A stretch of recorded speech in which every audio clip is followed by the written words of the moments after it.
Une écriture. Je commence d'abord ici. Je suis dans le livre de Exode. Exode, le chapitre. Je prends Exode. Exode, chapitre 6. Je lis rapidement. Le verset 4. Je lis rapidement. Le verset 4. La Bible dit ceci. J'ai aussi établi mon alliance avec eux pour leur donner le pays des Canaan, les pays de leur pèlerinage dans lequel ils ont séjourné. J'ai entendu le gémissement des enfants d'Israël, que les Égyptiens dans la servitude, et je me suis souvenu de mon alliance. C'est pourquoi dis aux enfants d'Israël, je suis l'Éternel, je vous ai affranchi, je vous affranchirai de travaux dont vous chargent les Égyptiens. Je prends cette écriture pour montrer que c'était dans la volonté de Dieu de descendre et de venir libérer le peuple d'Israël. Maintenant, je suis ici. Exode chapitre 4. Exode chapitre 4, verset 2. La Bible dit ceci. L'Éternel lui dit, qu'y a-t-il dans ta main? Il répondit, une verge.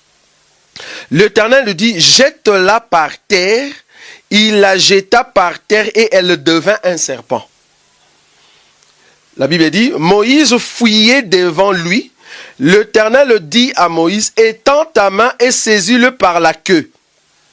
Il étendit la main et le saisit, et le serpent redevient une verge dans sa main. C'est là, dit l'Éternel, c'est que tu feras enfin qu'ils croient que l'Éternel, le Dieu de leur père, t'est apparu, le Dieu d'Abraham, le Dieu d'Isaac, les dieux de Jacob. Je prends cette écriture pour dire ici, dans cette écriture, le signe de la verge changé en serpent, c'était un signe que Moïse devait amener auprès d'Israël. C'était un enseignement que Moïse devait amener auprès d'Israël pour dire que l'Éternel m'est apparu. Alors, déjà ici, si vous me dites que le serpent, c'est Satan, donc c'est comme si Dieu disait à Moïse, va leur dire que voilà, je vous montre le serpent changé en verge pour que vous puissiez comprendre que Dieu a envoyé Moïse. C'est pas juste. Donc, il y a un enseignement caché ici. Je vais le donner. Mais avant de toucher ces serpents ici, je prends encore le chapitre 3. La Bible dit ceci. Exode chapitre 3, verset 1. Moïse faisait paître le troupeau de Jéthro, son beau-père, prêtre de Madian, et il mena les troupeaux derrière le désert. Il vint à la montagne des dieux. Je souligne cette chose. C'était à la montagne des dieux à Horeb. Je le souligne, je continue. L'ange de l'Éternel lui apparut dans une flamme de feu au milieu d'un buisson ardent. Moïse regarda et voici le buisson était tout en feu et le buisson ne se consumait pas. 3. Moïse dit, je veux me détourner pour voir quelle est cette grande vision et pourquoi le buisson ne se consume pas. 4. L'Éternel, ce n'est plus l'ange. L'Éternel, 4. L'Éternel vit qu'il s'est détourné pour voir, et Dieu l'appela du milieu du buisson et dit, Moïse, Moïse, et il répondit, mais voici, Dieu dit, n'approche pas d'ici, ôte tes souliers de tes pieds, car les lieux sur lesquels tu te tiens est une terre sainte. Ah, c'est ici que cache le mystère.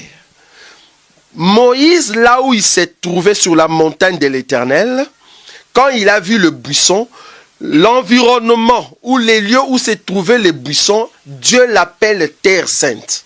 C'est-à-dire quand Moïse est entré, quand il a enlevé les chaussures ou ses sandales, il était sur une terre sainte. Donc Moïse était sur une terre sainte. Maintenant c'est sur une terre sainte que Moïse va prendre la verge et jeter sur une terre sainte. Donc il faut nous expliquer si le serpent de Moïse c'était Satan. Explique-nous qu'est-ce que Satan vient faire sur une terre sainte. C'est ça le secret. Qu'est-ce que Satan vient faire sur une terre sainte? Il faut nous expliquer. Parce que nous avons compris une chose. Je commence maintenant à enseigner. Je suis ici, dans les livres de Nombre. Je veux lire. Nombre. Nombre chapitre 21. Si je ne m'abuse pas. Nombre chapitre 21. Je lis le verset 4. La Bible dit ceci. Il partit de la montagne de Hor par le chemin de la mer Rouge pour tourner le pays d'Édom. Le peuple s'impatientant en route et parla contre Dieu et contre Moïse. Pourquoi nous avez-vous fait monter hors d'Égypte pour que nous mourions dans les déserts, car il n'y a point de pain et il n'y a point d'eau, et notre âme est dégoûtée de cette misérable nourriture. Alors l'Éternel envoya contre le peuple des serpents brûlants. Il mordit le peuple et il mourut beaucoup de gens en Israël. 7.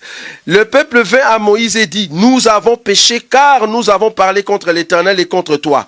Prie l'Éternel afin qu'il éloigne de nous ces serpents. Moïse pria pour le peuple. L'Éternel dit à Moïse, fais-toi un serpent brûlant et place-le sur une perche. Quiconque aura été mordu et les regardera conservera la vie. Qu'est-ce que je veux dire ici? Christ a répété cette écriture. Il a dit de même que le serpent a été élevé, le serpent de Moïse était élevé au désert, il faut que le Fils de l'homme soit élevé. Donc là, nous comprenons que Christ est en train de s'identifier au serpent. C'est-à-dire, les serpents qu'on est en train d'élever pour sauver le peuple, en fait, c'était la mort du serpent qui apporte la vie à ceux qui sont mordus. Or, Moïse, le mouvement qu'il était en train de faire, c'était l'ombre. Fallait que ce mouvement se réalise dans la réalité. Comment? C'est Jésus qui l'a dit. Je suis ici dans le livre de Luc. Parce que ici, c'est une émission. Quand vous posez des questions, nous sommes là toujours pour répondre et donner plus de précision. Luc chapitre 24. Luc chapitre 24. Je lis rapidement. La Bible dit ceci. Luc chapitre 24, verset 44. Puis il leur dit, c'est Jésus qui parle. Puis il leur dit, c'est là ce que je vous disais lorsque j'étais encore avec vous, qu'il fallait que s'accomplisse tout. Je souligne ça. Fallait que s'accomplisse tout ce qui est écrit de moi dans la loi de Moïse. Dans la loi de Moïse, dans les prophètes et dans les psaumes. Donc, il fallait que Jésus-Christ, en venant sur la terre, il puisse accomplir toute la loi de Moïse. Il puisse accomplir le mouvement qui était en Moïse, c'est-à-dire le Pentateuque, que nous appelons Genèse jusqu'à Deutéronome. Il fallait que le mouvement qui sont là-bas, que le Christ puisse le réaliser quand il a porté les corps. Or, de même que le serpent a été élevé au désert pour amener la paix, pour amener le salut auprès du peuple, fallait que Christ aussi soit élevé, c'est-à-dire Jésus, mourir à la croix pour donner la vie à toute personne qui a été tourmentée par les péchés, à toute personne qui était sous la malédiction, à toute personne qui était condamnée dans le monde des ténèbres, afin qu'il puisse recevoir la vie. Mais ce que je dis ici, beaucoup les pasteurs le disent. Mais si je suis venu aujourd'hui, c'est pour expliquer les mouvements du serpent sur la terre sainte. Parce que c'est là-bas que se cache le mystère. La Bible dit que Moïse, quand il a jeté la verge, c'est Dieu qui lui avait dit, sur la terre sainte, quand il a jeté la verge, la Bible dit, la verge s'est transformée en serpent. Et Moïse fouillait devant ces serpents. Dieu lui a dit, prends le serpent par la queue. En prenant le serpent par la queue, le serpent est redevenu la verge. Je prends une écriture. Ésaïe, je crois que je vais trouver cette écriture, parce que nous avons compris que dans cet évangile, il y a beaucoup de gens qui parlent un peu beaucoup. C'est ce que nous avons compris. Mais aujourd'hui, nous voulons quand même dire à ceux qui nous suivent que les Écritures, il n'y a personne qui peut le comprendre à l'école. Tu peux aller à l'école, faire la théologie, mais tu ne comprendras jamais le mouvement de Christ. Pourquoi? Le mouvement de Christ se comprend par l'Esprit. Or, cet esprit qui a été au temps des prophètes et des apôtres, Dieu nous a fait aussi la grâce de saisir cette opportunité et de présenter l'enseignement aujourd'hui. Écoutez, Ésaïe chapitre 9, je vais lire rapidement. Verset 5. Car un enfant nous est né, un fils nous est donné, et la domination reposera sur son épaule. On l'appellera admirable, conseiller, Dieu puissant, Père éternel, prince de la paix. Voilà. Je saute. Je lis rapidement le verset. Je lis rapidement le verset 12. Je commence à partir du verset 12. La Bible dit ceci. Ésaïe chapitre 9, verset 12. Le peuple ne revient pas à celui qui le frappe. Et il ne cherche pas l'Éternel des armées. Aussi l'Éternel arrachera d'Israël la tête et la queue.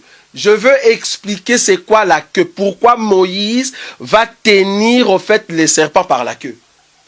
Qu'est-ce que cela explique par rapport à Jésus? La Bible dit, aussi l'Éternel arrachera d'Israël la tête et la queue, la branche de palmier et le roseau, en un seul jour. 14, l'ancien et le magistrat, c'est la tête, et le prophète qui enseigne les mensonges, c'est la queue. Maintenant, suivez-moi. La queue, la Bible déjà l'appelle, c'est un prophète qui enseigne les mensonges. Ça, c'est la Bible qui le dit. Ce n'est pas moi. Je n'ai pas inventé cette pensée. Je n'ai pas cherché les dictionnaires pour expliquer c'est quoi la queue. Donc, tu cherches un mot dans les dictionnaires. La queue, c'est quoi? Donc là, tu suis ce que Larousse a dit. Non, nous suivons ce que la Bible dit. La signification du mot vient dans la Bible. La Bible dit ceci. La queue, au fait, est le type d'un prophète qui profère les mensonges. Maintenant, Moïse, qui était sur la terre sainte, je te dis déjà d'avance, la terre sainte, en fait, c'est Israël. Or, Moïse n'est pas seulement Moïse prophète, Moïse est aussi Moïse loi. Donc, quand nous disons Moïse, Moïse veut dire Pentateuque, la loi, le voile. Donc, Moïse veut dire tout ce que les enfants d'Israël devaient pratiquer. On l'appelle aussi Moïse. La preuve, la Bible dit, lorsque Jésus a donné le parabole du riche et du pauvre Lazare, quand le pauvre Lazare était dans le sein d'Abraham, le riche dit à Abraham, « Oh Père Abraham, envoie Lazare auprès de mes frères pour qu'ils puissent leur enseigner ou de les empêcher de ne pas venir là où je suis. » Qu'est-ce que Père Abraham a dit? Père Abraham a dit, « Mais ils ont Moïse et le prophète. » Ce n'était pas Moïse le prophète. Ce n'était pas Moïse le prophète, c'était plutôt la loi. Donc, ils ont la loi de Moïse et ils ont le prophète. Donc là, le Moïse qui sort là, ce n'est pas Moïse humain, ce n'est pas Moïse prophète, mais c'est plutôt Moïse la loi. Donc, la loi de Moïse, c'est aussi une loi. C'est comme Paul aussi qui va dire, quand le peuple lise dans leur synagogue Moïse, il y a un voile qui tombe sur leur face. Dans là, nous comprenons le Moïse qui sont en train de lire, ce n'est pas un humain, mais c'est la loi de Moïse qui sont en train de lire, qu'on appelle aussi Moïse. Donc, quand nous voyons le mouvement de Moïse dans l'ombre, nous pouvons le typifier. Nous pouvons donner le type comme étant la loi de Moïse. Or, la loi de Moïse, qui dit loi de Moïse, nous voyons les sacerdoces mosaïques ou les sacerdoces aaroniques. Alors, le Moïse qui est sur la terre sainte, en fait, représente les sacerdoces, le lévite, tous ceux qui dirigeaient Israël. Alors, les serpents ici, qui était la verge que Dieu a dit à Moïse de jeter, je l'explique ici comme étant la parole qui a quitté les commencements et qui est venue dans le monde sous forme d'un corps en mouvement, c'est-à-dire sous forme d'un homme, afin de donner la vie. Mais en venant sur la terre sainte, je souligne, en venant sur la terre sainte, c'est-à-dire en venant en Israël, il est venu chez le sien, mais les siens ne l'ont pas reçu. Quand il est venu en Israël, le Moïse, le sacerdoce mosaïque, le sacerdoce aaronique, ils ont refusé le Seigneur. Ils ont refusé l'enseignement du Seigneur. Ils ont refusé l'enseignement du serpent. Ils ont considéré que Jésus-Christ était un faux prophète. Vous voyez? Ils ont compris que c'est Jésus-là, il blasphémait parce qu'il disait qu'il était le Christ, c'est-à-dire le Fils de Dieu. Donc, il blasphémait. C'est pour cela même le sacrificateur, il a déchiré ses habits. Le peuple d'Israël ne voulait pas écouter cet homme parce qu'ils ont dit qu'il avait un esprit de Belzéboul. Ils ont dit que son enseignement n'était pas juste. Donc, Israël, qui était dirigé par Moïse, ils ont considéré que Jésus-Christ était un faux prophète. C'est pour cela Moïse, il fouillait les serpents, c'est-à-dire il fouillait l'enseignement du serpent. Et à la fin, qu'est-ce qu'il faut faire? Il faut prendre le faux prophète, c'est-à-dire prendre Jésus, que eux ils considèrent comme faux. Ils vont le prendre par la queue, parce qu'ils considèrent que c'est un faux, ils vont le tuer à la croix. Or, en le tuant à la croix, il le remet à sa position de la Vierge, c'est-à-dire l'autorité. Alors, Jésus-Christ va ressusciter. Après le 3e jour, il revient dans sa position de force, c'est-à-dire il revient dans sa position de la Vierge que nous appelons ici Yehoshua. Donc, quand Jésus-Christ revient dans sa position de Vierge, il a ramené les serpents maintenant en Égypte. C'est là où le peuple ne voit pas. Parce que sur la terre sainte, Israël n'a pas accepté. Alors le signe du serpent, qu'est-ce que Moïse va faire? Il va le faire devant Pharaon. Dans quel but? Suivez-nous, parce que nous parlons avec la révélation, non pas avec des pensées humaines. Il ramène les serpents en Égypte dans le but d'avaler les serpents de Pharaon. Or, les serpents de Pharaon, nous ne l'expliquons pas comme des démons.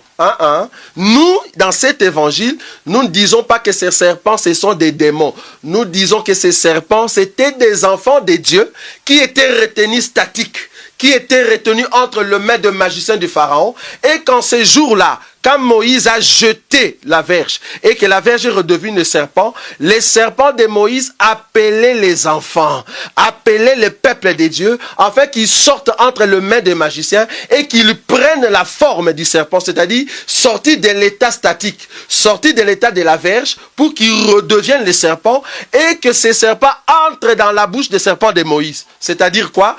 Que tous les enfants de Dieu viennent dans la bergerie. C'est jusqu'à ce que ces serpents-là vont entrer, jusqu'à ce que le dernier serpent qui était en Égypte va entrer dans la bouche de notre Seigneur Jésus. C'est alors qu'il y aura l'enlèvement, c'est-à-dire Moïse va encore prendre les serpents et redevenir la verge. C'est alors que nous allons à l'enlèvement. Et le peuple qui va rester sur terre, Moïse et Aaron vont commencer à frapper maintenant avec les 10 plaies que nous appelons ici comme les 2 oins qui vont venir, ou les 2 prophètes, ou les 2 oliviers qui vont venir pour frapper la terre de toutes sortes de malédictions. Si vous n'avez pas compris cet enseignement, nos numéros passent et nous savons et nous croyons fermement que le Seigneur va apporter la connaissance par rapport à ce que nous venons de présenter maintenant. Jésus-Christ, c'est lui notre serpent qui était élevé à la croix, afin que nous qui étions autrefois sous la malédiction, que nous puissions recevoir les saluts par l'œuvre de la croix. Que Dieu vous bénisse.